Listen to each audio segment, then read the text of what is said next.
they want to. Talk don't bother. And welcome to Let Them Talk. I'm Paul DiRienzo, and Joe Musi is not here this week. She'll be back next or the week after. But we have a very fascinating guest, Paul Gilman, my good friend Paul Gilman, a member of the New York State Greens Party, a second-generation Yippie activist? Yippie activist. Right, Yes. Thank you. Second-generation Yippie activist. Who's the first generation? Abby and all of them. All right. I was anointed as a Yippie activist by Dana Beal and Aaron Kay. I've already Okay, gotten Aaron was there. on the show last week. Oh, okay. Yeah, Yes. very good. So we're continuing our Yippie coverage this January 2013, day after the inauguration of the President of the United States. I noticed he made a liberal pronouncements. I guess it's being called the most liberal sounding inaugural speech in recent memory anybody can think of, maybe in American history for all I know, maybe since Kennedy or something. Yet, despite all the things he mentioned, gay rights, racism, he never did mention political marijuana prisoners and marijuana legalization.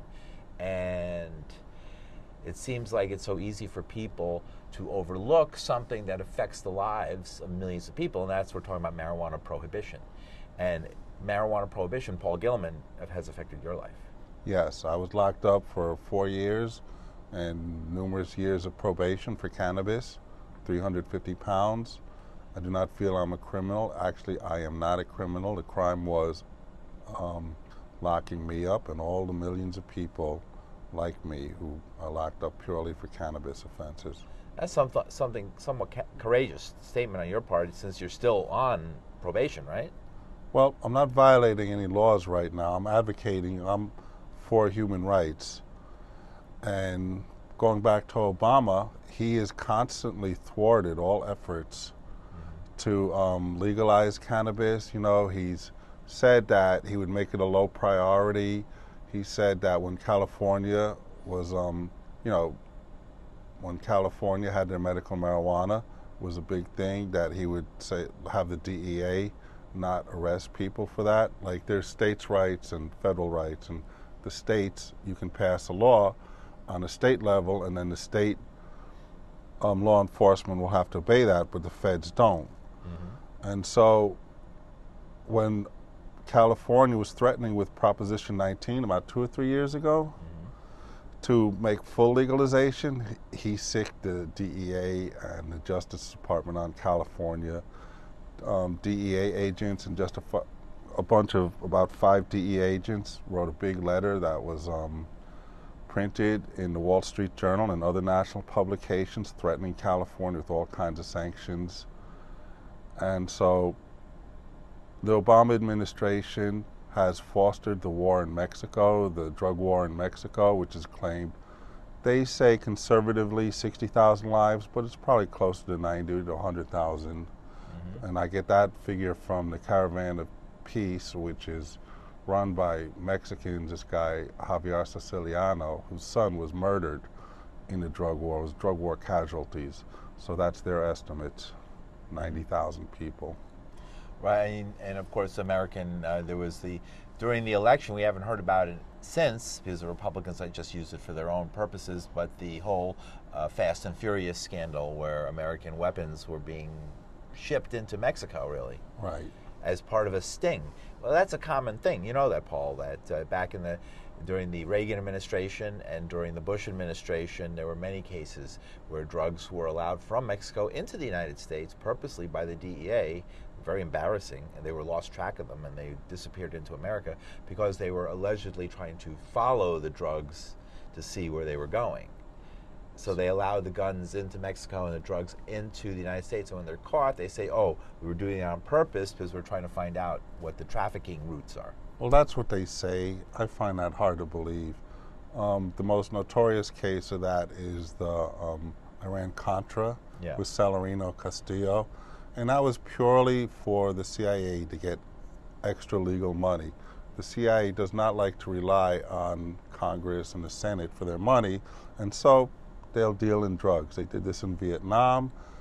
They've done this in the Afghan war, and they've done this. So I don't know for a fact they've done this in the Afghan war, but I do know for a fact that they've done this in Vietnam because I've seen pictures of it in. Right. And this is Michael Levine, as many people have spoken about this. Right. It's well documented. Also, we know that Afghanistan is the world today, as the Golden Triangle was in Southeast Asia during the Vietnam War. Today, during our intervention in Afghanistan is the largest supplier of opium poppy. Right. So it seems wherever the United States makes a major intervention, we all of a sudden get flooded with whatever the local drug is from that area. The CIA, well, they actually transport I'm not an expert in the heroin thing. I don't cover it. I've never really dealt in heroin. What I'm telling you is put this into perspective, because Right. you just spent 4 years in a federal prison. right. Tell me a little bit. What can you tell me about what happened? I don't really like to focus on the case. I like to focus on ending the drug war. Right. I was Just arrested. to give a little background. Well, you know, Short I mean, background. I had 350 pounds. I was in Omaha. What I'm telling you is public record. And it was a traffic stop, and the cops arrested myself and my co-defendant. I won't say any more than that because I don't want the focus to be specifically on my case. There's even more horrendous cases than me, but it's just this notion. You know, they talk about 350 pounds, and it sounds like a lot, but it really isn't. It's basically 3 duffel bags with all the millions and millions of tons that are going through America. You know, I mean, I was in prison with guys that whole truckloads. A whole truckload is 2 tons. You know, it's nothing. And then when they legalize cannabis, right, there'll be hundreds of thousands of pounds being moved every single day just for, you know, Legitimate medical use. Not only medical use, but for construction. You know, all the things you can make out of hemp, all the plastic. Sure. Hemp in North to South Dakota on the res there, they use it to build structures. Actually, pressed hemp cinder blocks Right. are for this kind of weather, because they have very cold winters. They use them because they're a very excellent insulator for construction on the res, and they actually stopped them from doing it. They Right. threatened to arrest the chief there because he was doing this. Right, I've heard about that case. And I mean, there was one winter, this is about 7 years ago, I was there, where there was some kind of disaster and a lot of the elders' houses were destroyed, and the feds just gave them tents. They had to sleep in, and it's cold there. And Oh, if yeah. you've You see on been- television, I was just watching how cold it is right now today as we speak. Right. It's cold there. Well, if you're in the Pine Ridge Reservation is on the plains, and there's no mountain, there's nothing protecting them from the Arctic gusts. So they're taking these elders, putting them in tents, and then complaining. And if we're going to be talking about Pine Ridge, we might as well talk about Oweako and the White Plumes. Mm-hmm. This is Deborah White Plume and Alex White Plume. They're this couple who got permission from the tribal council, and actually Alex got elected as some official on the council, where they've grown hemp for. Right. That's what I was talking about. Right. That's the White Plume. In order to make the construction, actually they can use hemp to make construction supplies. Right. They can build structures out of it. Right. Also, the White Plumes got a buyer in Pennsylvania, and the Pennsylvania would rather buy from the White Plumes because it's American and it's local, but the Pennsylvania buyer is actually allowed to buy Canadian hemp, and that's one of the ironies of this. And with the White Plumes, what happens is they use their property, and it's communal property, but this is the Dawes Act and all that. Okay. And the DA comes and just chops it all down, arrests one person. Because it's communal owner, every year they arrest a new person. Right. So that way there's no repeat offenders. And ironically, at this point when they do it, I mean, this is not high-grade smokable weed. It's highly seedy. So they chop it down, and the DEA just kind of plants the seeds fly around, and then now the DEA They sprout up again. They right? sprout Very out easily again in a weed format. I mean, many thousands of acres of the United States are covered with what they call ditchweed, right? Right. Which is not really smokable, but it's just as illegal. Okay. Yes. Well, But let's what I want to, because this is all fascinating, but I know you want to talk about the in general, but I think we want to place you in all of this. You've had a lot to say about some of the people you met in jail, which I thought was interesting. yes. How many people did you meet in jail over 4 years in a federal prison? Where, in Nebraska? Well, I was in a few different places. Different places. I just don't. I just don't want to focus on the Right. place because But then people get like this voice. You're in prison, and Oh, right. no, I'm not going to focus. I'm not going to give you the attention. Right. I was there. It's this big amorphous blob full of, the Now, potential for you torture. met, the people who you met there. I mean, you were saying that you felt that some of them didn't belong there. I would say most of the people who are in prison don't belong there, even if they did it. As you know, 80% of Native American males who are in prison, from the reservation, are in prison or have been in prison Sure. or whatever in the federal system. That's because any little thing, it's a federal thing. Sure. Go ahead. So, I'd like to give a shout out to my friend Gary Hollis. He did 18 years, and he was there for meth. Daniel Spears. 18 years. Well, he's still in there. He had like 21-year sentence. My friend Bill Erickson, he was owned some property in Florida. He rented it out, and his tenant grew pot, so somehow he was blamed for that. He's doing 10 years for cannabis. And there's all kinds of shady stuff where the cops planted evidence. They took pictures, and when there was no evidence linking him to it, they actually put evidence in his house. And the court legal transcripts say all of this. A lot of this is based on really shoddy legal representation, and I had shoddy legal representation. And the drug wars is not really about protecting the health and safety of the American people. And when I say American, I'm going from Canada all the way down to Chile and Argentina. Yeah. It's not about that. It's a tool of racist class oppression. It's the infamous, 98% of the people locked up under the Rockefeller drug laws were black and Latino, and black and Latino people do not do 98% of the drugs. Right. And so that's covered ad nauseum and must be emphasized over and over again. So I'm not minimizing that, but I also want to say there's a cultural aspect to it. Go ahead. Like in Montana, the citizens of Montana, a free state, voted for medical marijuana, and the cops and the DEA and the district attorney there didn't like it. So they tried to counter the law through some kind of legislative process. Imagine the cops are actually legislating things. That's not their job. Their job is to obey the law, not to make the law. So there was a bunch of, hacky-sacking young kids, pseudo-hippies and all of that. Whatever, wearing their hacky-sack clothes and tie-dye and the cops didn't like that. They weren't doing anything wrong. No one was complaining about it. It was just the visual just drove them nuts. And in a sense, when you talk about hippies and everything, hippies is kind of the ultimate origins, comes from the Beats, and the Beats were sort of a homage to black culture. So jazz was right. We're going into the jazz culture, Sure. and it was actually the 20s. We talk about the jazz age, but that's the height of the KKK. Right.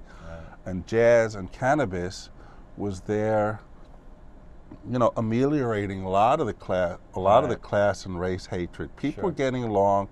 The famous Mesro, right? Who, right. Provided pot to all the great jazz musicians in the 20s and the Harlem Renaissance, right? You smoke a joint, you listen to Louis Armstrong, and Who smoked a lot. You ever see a photograph? There's plenty of photographs of Louis. He had no fear of being photographed in the 1920s. Jack Herrera's book, The Emperor Wears No Clothes, documents this. Yes. They even blamed who sings God? Oh, Bessie Smith? No, Kate Smith. God Bless America. She was accused of smoking cannabis. I'm sure it was and that drove these people nuts because people are not naturally violent, not naturally racist. Cannabis makes you think about that. Right. And so that's part of the oppression. We know the out and out oppression of the inner cities, and we did mention the chaos in Mexico and Latin America. That same chaos is going on in Chicago, St. Louis, Los Angeles. It's not like the United States doesn't have that, and it's part of the the genocide of black people. They cause all of this. They cause all this misery, all these killings. I was in prison with a lot of these guys. Some had a fairly high consciousness. Some didn't. They internalized the definitions of the identity. They played all of that. Right.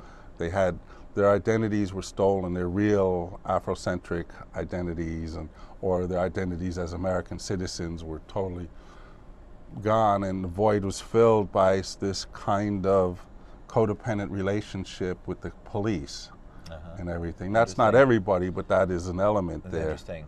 Yeah. There, and you see this over and over again. These guys. I used to see it in the streets when you see people. If you're like on the street corner directing people to buy heroin, why or pot or anything, right? Why are you hanging out with the policeman in his car, whispering and high-fiving him and everything like that? It's very strange. Because both of them have a codependent relationship, and that's part of the. They couldn't exist without each other. Right, and their whole identity is based on that. And they don't want to leave. They'd rather do 10 or 15 years in prison because it gives them a reason for being. And I'm not saying it's a majority. It is, but that is a factor in it, and that's a factor with these law people. They need something to do. They just can't be happy. They can't be happy being a healer. They have to be some kind of. In America, you see over and over again the violence of the TV and the media. You're not allowed to. Your ability to breed or have sex. First, you have to, in the movies, right? First, you have to do some kind of mayhem, kill someone, and then the side. Scarface, Arnold Schwarzenegger, James Bond. You're not allowed to. The sidekick isn't as good as killing, so he doesn't get any girl. Right. He actually gets saved, so he's whatever. So you're saying that the image that people have to grow up with influences and fills the void. Right. That's caused by the oppression of the system. Right. Interesting. We are live. I'm Paul DiRienzo, Paul Gilman, my friend here, who is talking about his experience as a ward of the state for 4 years and what it means politically as a member of the New York State Greens Party, as a second-generation yippie. Our number, we're here live again, is on the screen, 212-757-1538, 212-757-1538. If you want to make a call, we'll give you a shot. You can ask a question and see what you have to say. So, and remember, there is a several second delay, so if you call, turn your TV down.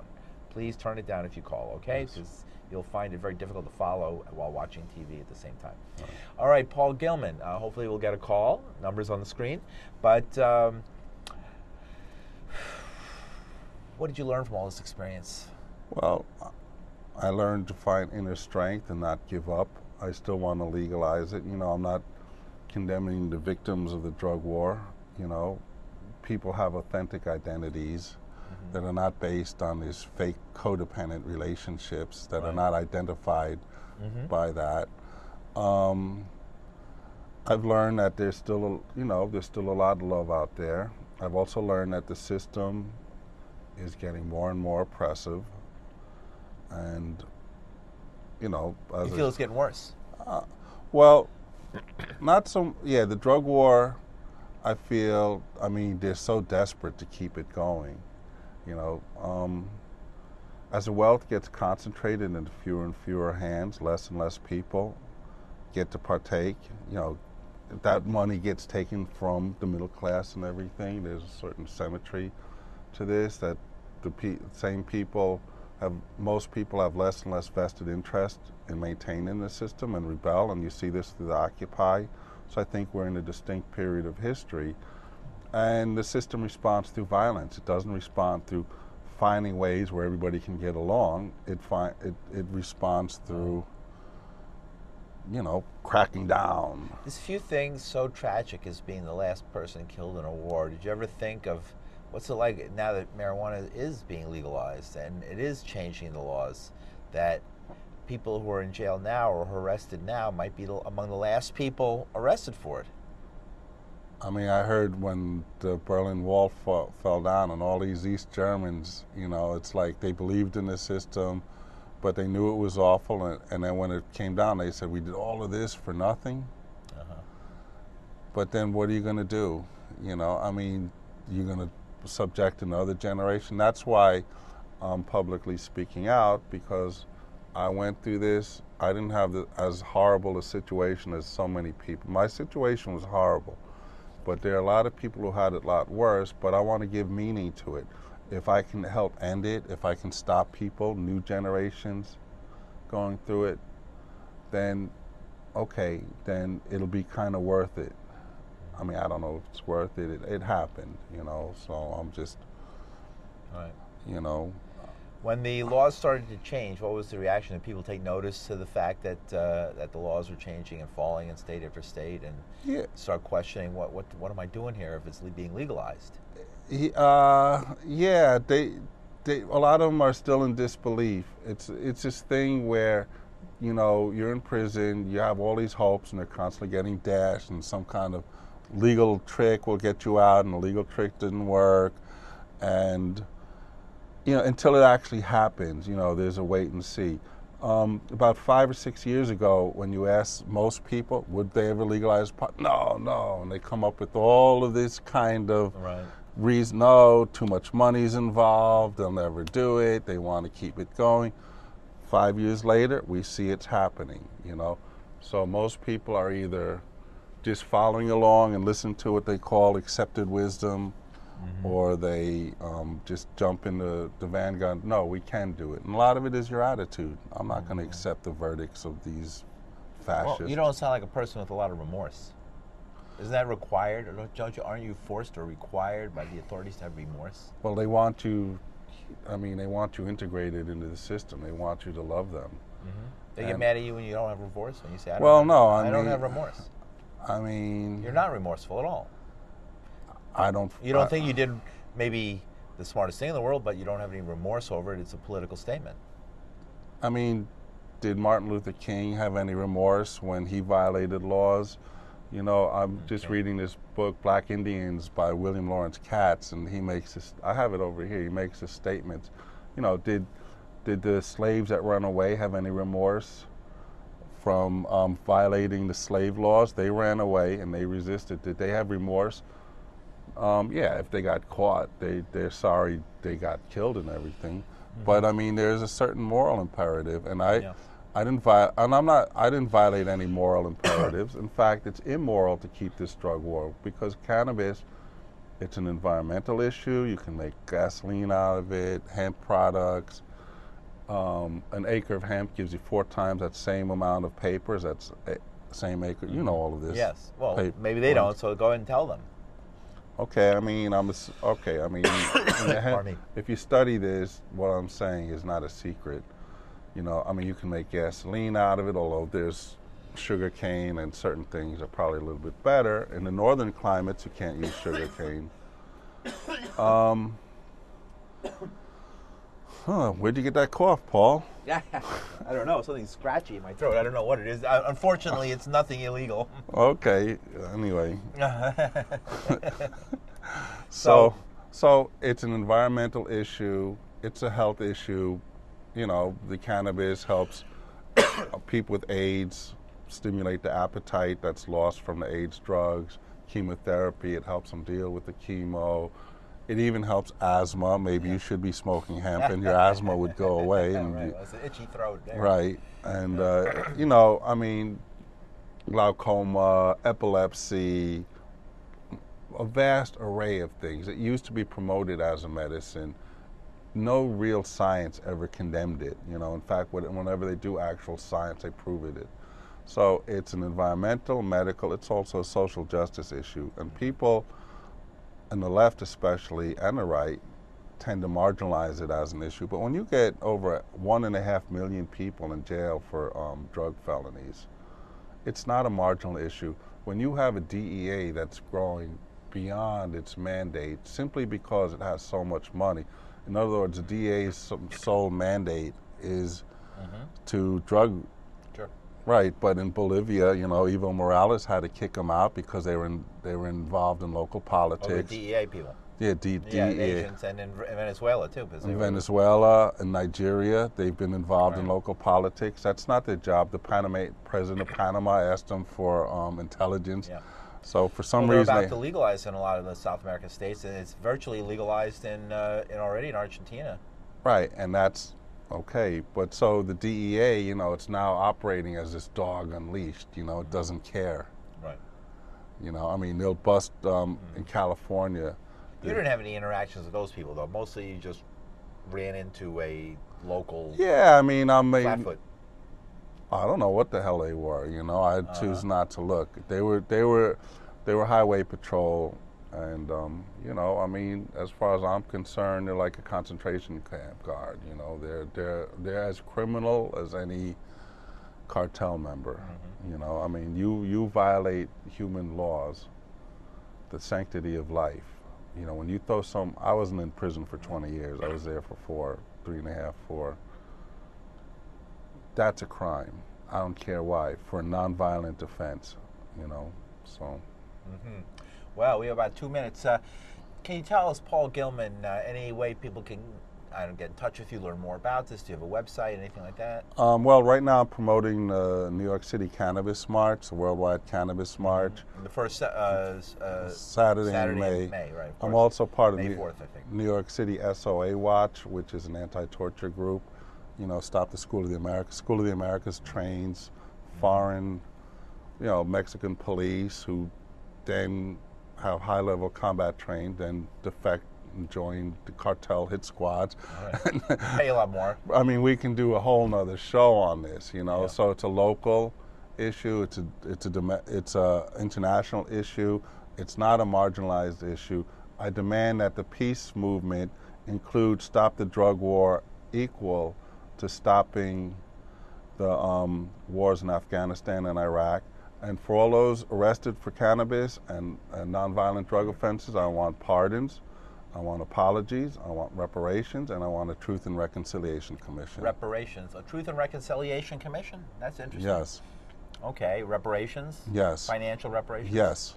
All right. It could come out of their union dues. All right, Paul Gilman. And the judges, it could come out of their pensions. To pay for the reparations? Yes. Since they made money putting these people away. I mean, you know. Putting you away, you know. Putting me, yeah. I mean, yeah. And for the whole community. You know, it'd be part of the healing. Thank you, Paul Gilman. All right. Thank you. Thank Good you, luck to Paul, you. for Good having luck me to on your the life. show. I appreciate